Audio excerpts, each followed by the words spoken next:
Radhe Radhe everyone. আজকে আমার মামার বাড়িতে রাধাকৃষ্ণের পূজা, তো সেই উপলক্ষেই দুপুর থেকে পূজা শুরু হয়ে গেছিলো। এখানে প্রথমে সবাই মিলে জল সওয়ার যে নিয়মটা আছে সেটা করতে গেছে পুকুরে। আমার মামার বাড়িটা প্রপার পুরো গ্রামের মধ্যে যেহেতু, তাই চারিদিকে দেখো কত সুন্দর গাছপালা ভর্তি। আর এখানটা থেকে সকলে মিলে জল নিয়ে তারপরে মন্দিরে ঢুকবে, তো পুজো তারপর শুরু হবে। আর এই হচ্ছে গেট আপ। বাইরেটা এত সুন্দর লাইটিং দিয়ে সাজিয়েছিল, খুব সুন্দর লাগছিল দেখতে। যেহেতু এটা গ্রাম, শহরের তুলনায় গ্রামের মানুষের একটু মিশুকে বেশি হয়। ভক্তদের আগমন হয়েছিল এই অনুষ্ঠানে। আমরা তখন গেছিলাম প্রায় তখন সন্ধে হয়ে গেছে, যেহেতু সন্ধ্যেবেলার টাইমটা গেছিলাম তখন, ওই জন্য লাইটিংটাও বেশ ভালো লাগছে দেখলাম।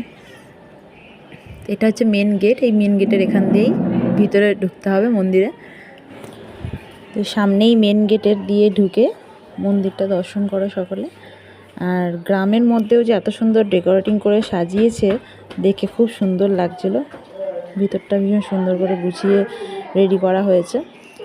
তো আমার মামার বাড়িতে দুই দিকে দুই মামার বাড়ি, আর মাঝখানের উঠানের মধ্যে এই বিগ্রহ ভগবানের মন্দিরটি প্রতিষ্ঠিত আছে।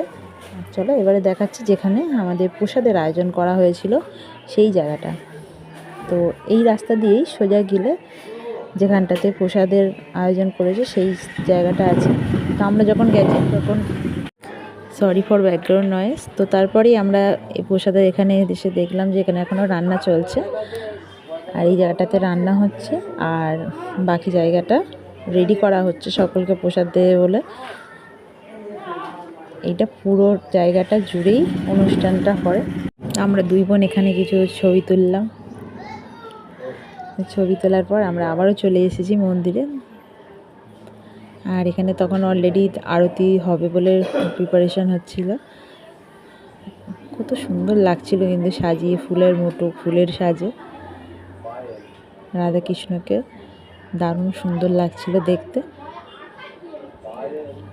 তো এই যে প্রোগ্রামটা, এটা হয় বিকেল থেকে। অনুষ্ঠানটা শুরু হয়েছে যেহেতু, তার পরের দিন গিয়ে পাড়া ঘুরে রং খেলার পরে তারপরে প্রোগ্রামটা শেষ হয়।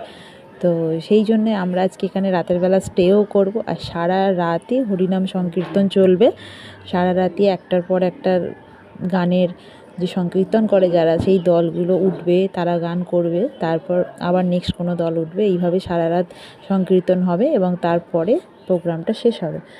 তো দেখো এখানটাতে কত সুন্দর লাগছে জায়গাটা। আর এবারে গোসাই আরতি করছে।